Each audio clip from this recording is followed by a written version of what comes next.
Geleneksel anlatıya göre Siddhartha Gautama bir gün sarayın korunaklı dünyasından dışarı adım atar ve sokakta ilk defa üç olguyla karşılaşır.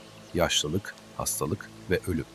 Bu üç çarpıcı görüntü onun hayatını kökten değiştirir. Çünkü o anda sadece başkalarının dramıyla değil, insan olmanın en çıplak gerçeğiyle yüzleşmiştir. Beden yaşlanır, yıpranır ve nihayetinde ölür. Hiçbir statü, hiçbir zenginlik ve hiçbir dünyevi güç insanın bu kaderini değiştiremez. Budizmin doğuşunda işte bu büyük varoluşsal sarsıntı vardır. Bu yüzden Budizmi anlamaya çalışırken onun önceliğinin Tanrı var mı, evreni kim yarattı ya da ölümden sonra bizi hangi akıbet bekliyor gibi alışılmış teolojik sorular olmadığını bilmek gerekir. Budizmin odaklandığı iki temel soru şunlardır. İnsan neden acı çeker ve bu acı nasıl azaltılabilir? Budizmin merkezinde yaratıcı ve her şeye dışarıdan karar veren bir tanrı figürünün olmaması, öğretinin ateist olduğu anlamına gelmez.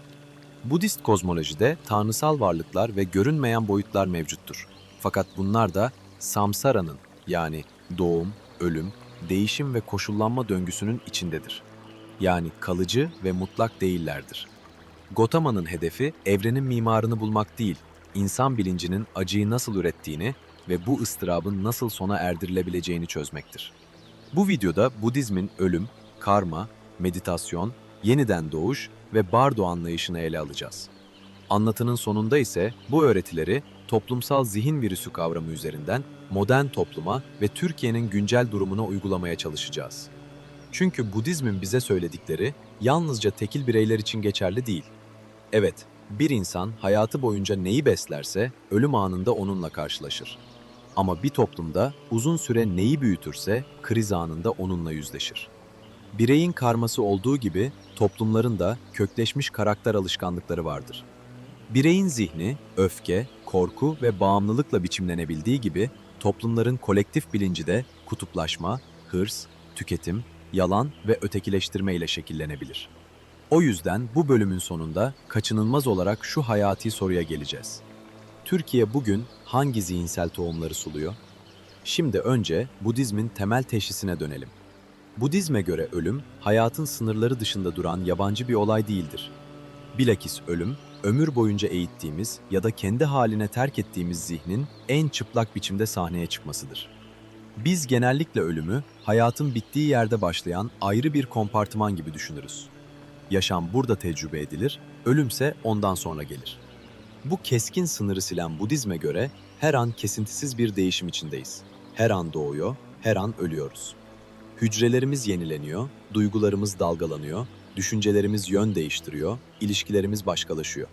Hatta o sarsılmaz sandığımız ben algısı bile sabit bir cevher değil, bir nehir gibi durmaksızın akan bir süreç. Teşhis burada kristalleşir. İnsan acı çeker çünkü fani olanı baki sanır. Akıp giden deneyimlere tutunur, kendisine ait olmayanı sahiplenir. Sürekli yer değiştiren dalgaların ortasında değişmez, bağımsız ve kendi başına var olan katı bir benlik kalesi varmış gibi yaşar. Zihin, ben buyum, bana bu yapıldı, bunu kaybetmek istemiyorum dedikçe kendi zindanının duvarlarını kalınlaştırır. Budizmin sıklıkla yanlış anlaşılan benliksizlik öğretisi de işte bu yanılsamayı düzeltmeyi hedefler. Bu ilke insan yoktur demez, çok daha incelikli bir gerçeğe parmak basar. Bizim zannettiğimiz şekilde donmuş ve yalıtılmış bir ego mevcut değildir. Kimlik dediğimiz şey beden, duygu, algı, zihinsel eğilimler ve bilinç akışının geçici bir birlikteliğidir.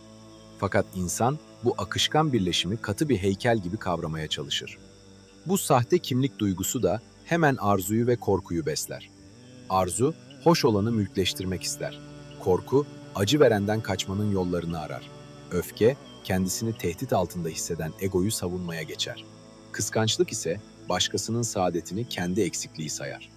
Nihayetinde bu mekanizmanın çarkları arasında dönen karma da ekseriyetle yanlış yorumlanır ve göksel bir ödül ceza defteri ya da kozmik bir adalet mahkemesi gibi algılanır.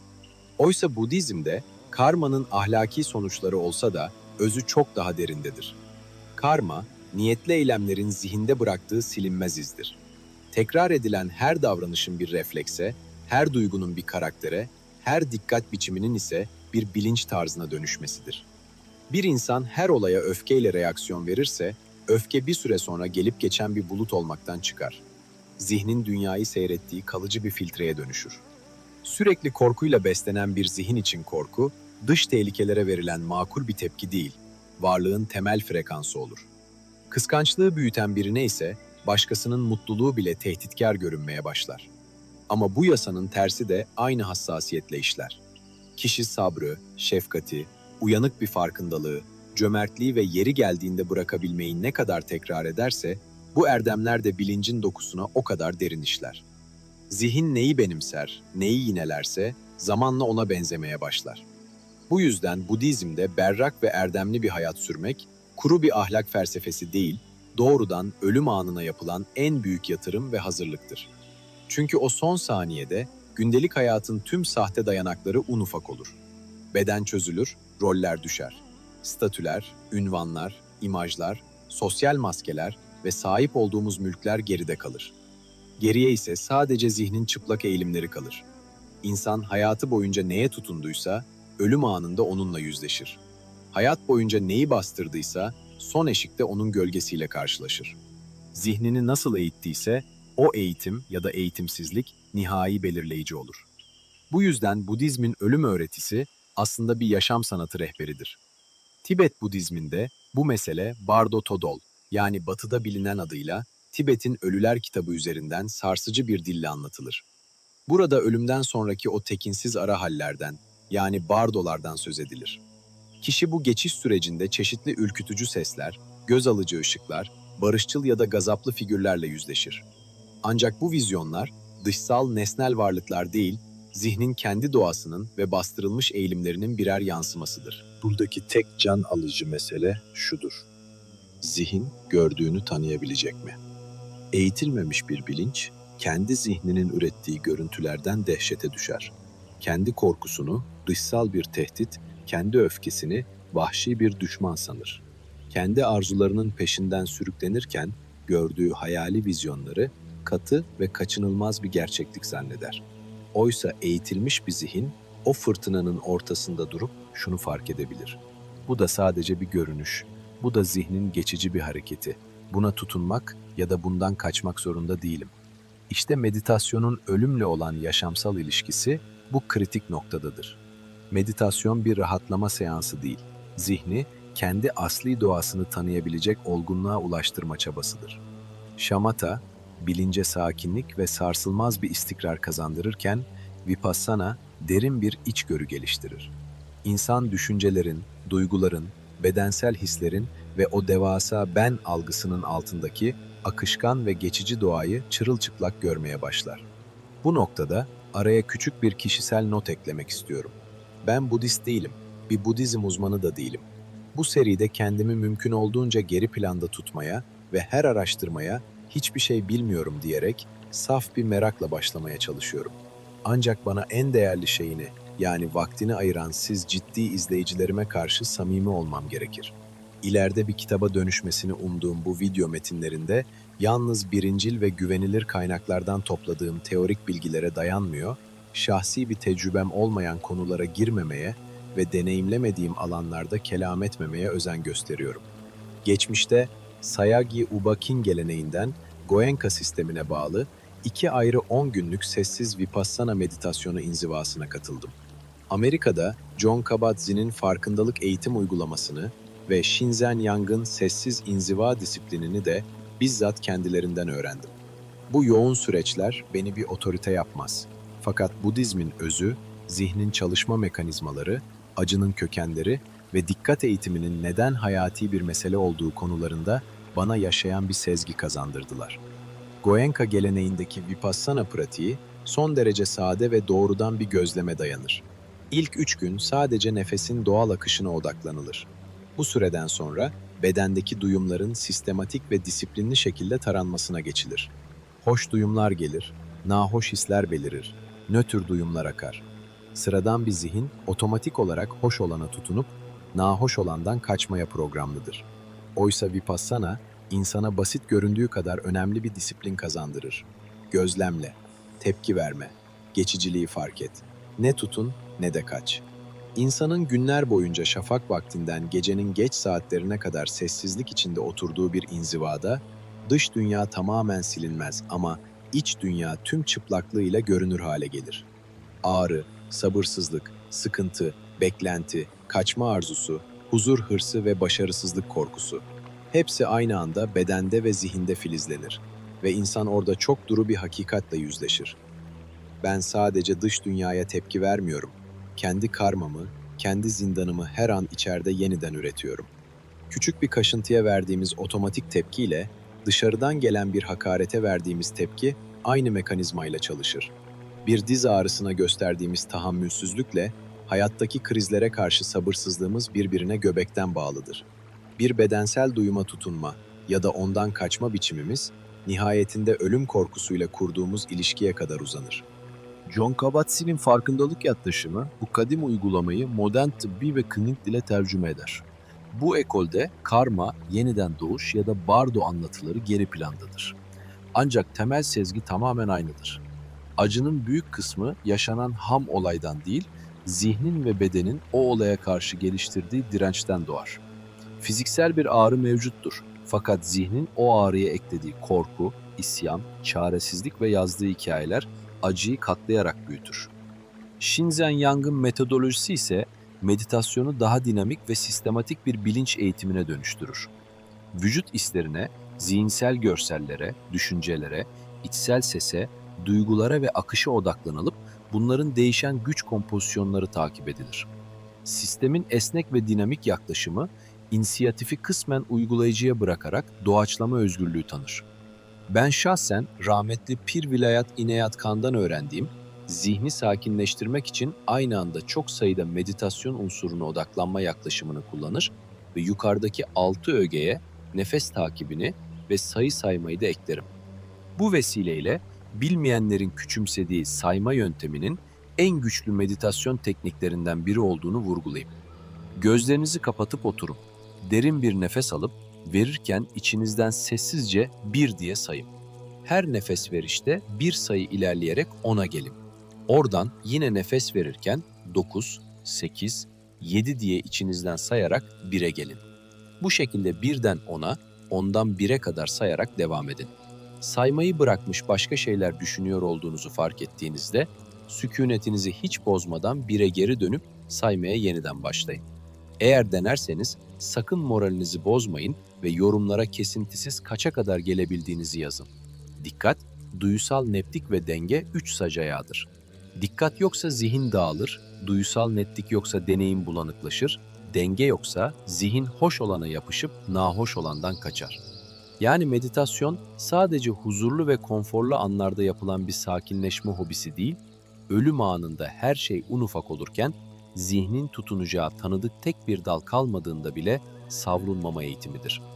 Bardo öğretisi de aynı gerçeği daha dramatik bir ölüm metaforuyla fısıldar. Ölüm eşiğinde karşına neyin çıktığından ziyade onu nasıl bir zihinle gördüğün önemlidir. Tibet Budizminde bizim içsel aydınlık şeklinde çevirdiğimiz berrak ışık kavramı merkezidir. Bu, gözle görülen fiziksel bir ışık değil, zihnin kendi duru, açık ve şahit olan saf doğasıdır. Ölüm anında tüm perdeler yırtıldığında bu öz yapının açığa çıkacağı söylenir. Ancak sıradan zihin bu aydınlığı asla tanıyamaz. Çünkü ömür boyunca hep bilincin içeriklerine bakmıştır. Düşüncelere, arzulara, korkulara, imgelere ve kimlik hikayelerine. Zihnin kendi zeminine bakmayı ise hiç öğrenmemiştir. Tıpkı bütün hayatını televizyon ekranındaki görüntülere bakarak geçiren ama arkadaki o cam ekranın kendisini hiç fark etmeyen biri gibi. Ölüm anında hayatın filmi aniden biter. Roller, sahneler, kimlikler ve tüm hikayeler düşer. Geriye sadece zihnin kendi çıplak açıklığı kalır. Fakat kişi bütün ömrü boyunca sadece gölgelere tutunmuşsa, filmin bittiği o saniyede ekranın kendisini tanıyamaz ve karanlığa düşer. İçsel aydınlık bu yüzden Budizm'de yalnızca ölüm anına ait bir sır değildir.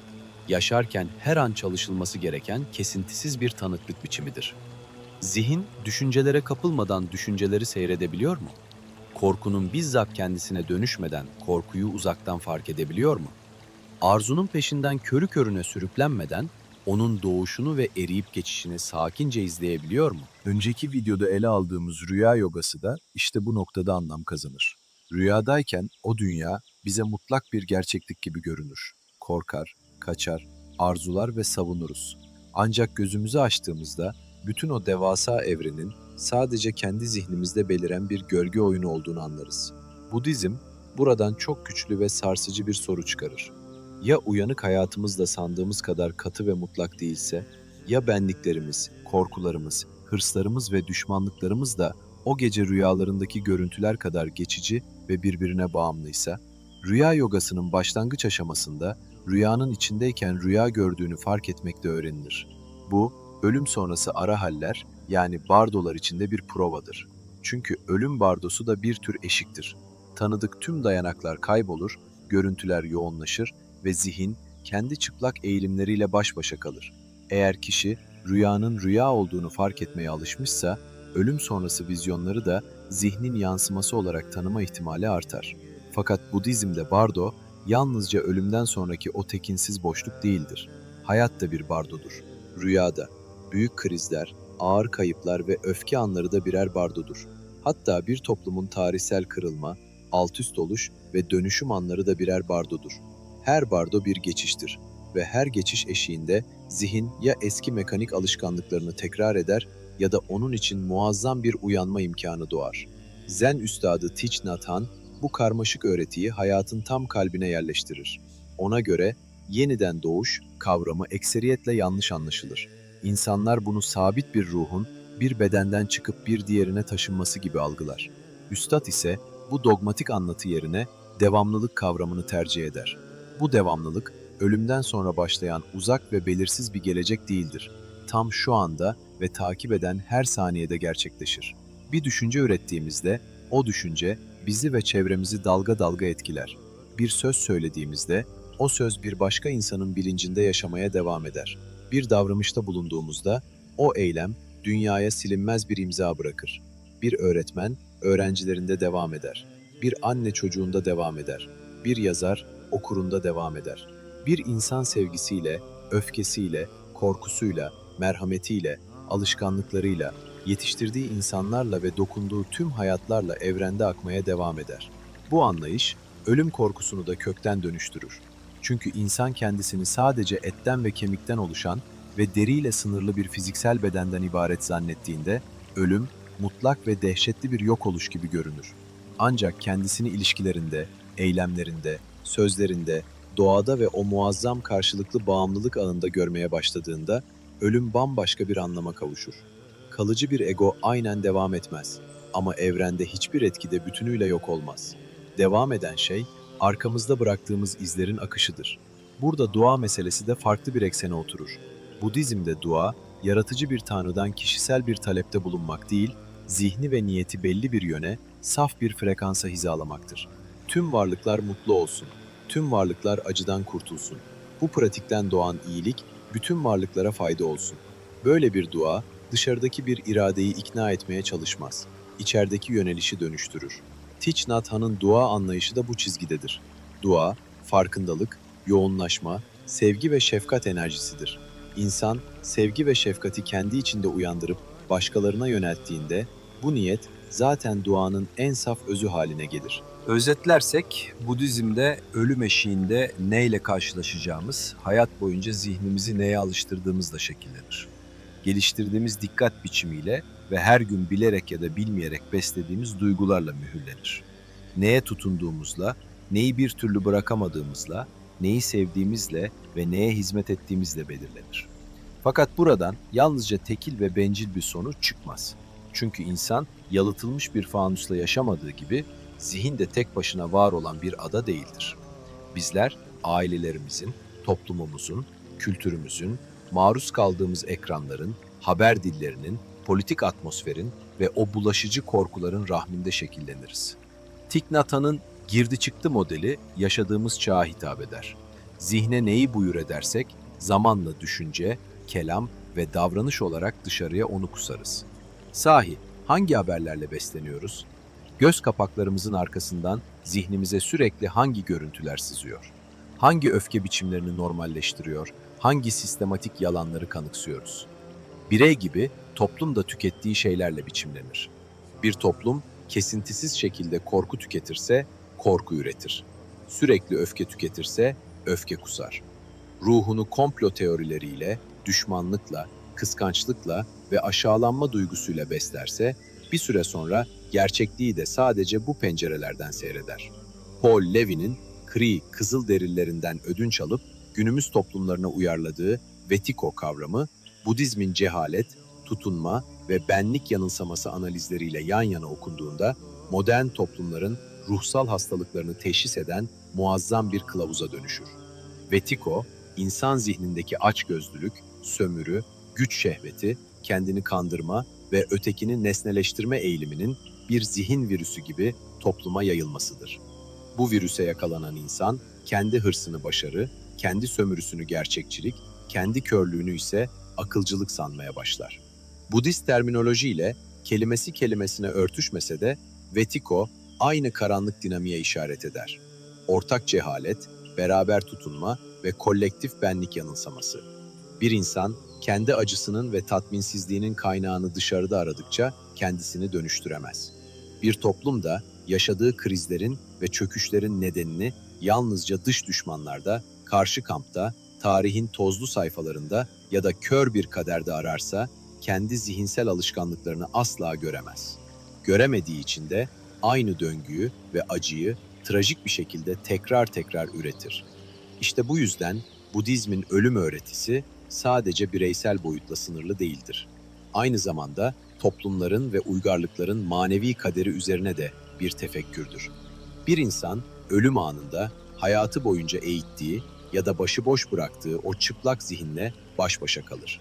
Toplumlar da kriz anlarında, depremlerde, ekonomik altüst oluşlarda veya tarihsel virajlarda uzun süre el birliğiyle besledikleri ortak bilinçle yüzleşirler. Türkiye için bu soru kaçamayacağımız kadar somut.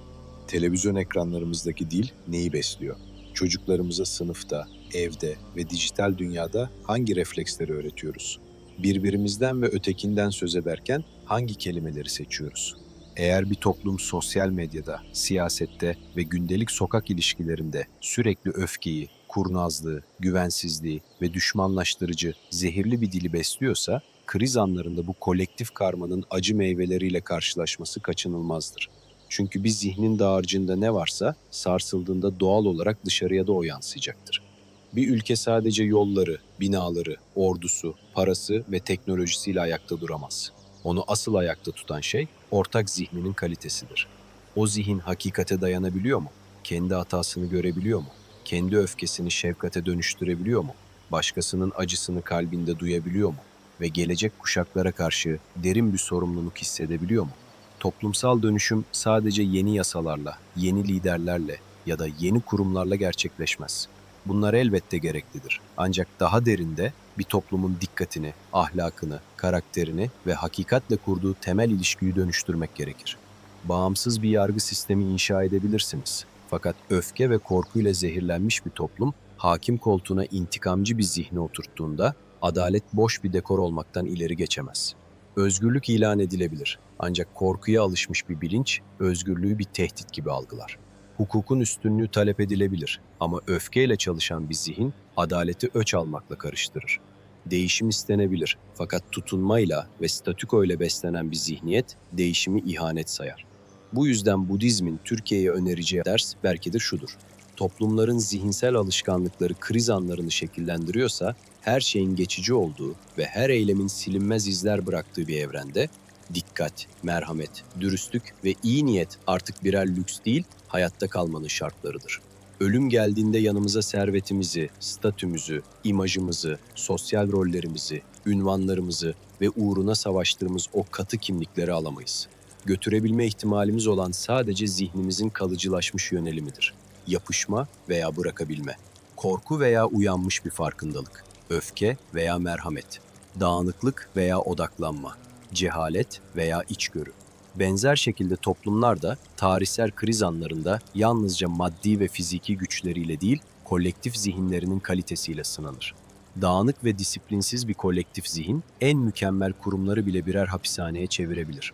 Odaklanmış ve bilge bir ortak zihinse geçiciliğin farkındalığıyla çözüm yolunu bulur. Bu yüzden uyanış, manastır duvarlarına ya da kitap sayfalarına sıkışmış bir lüks değil, hem bireyin hem de koca bir toplumun hayatta kalma sanatıdır. Bence artık ölüm uzak, sonra bakarım deme ve uyanışa bugün başla.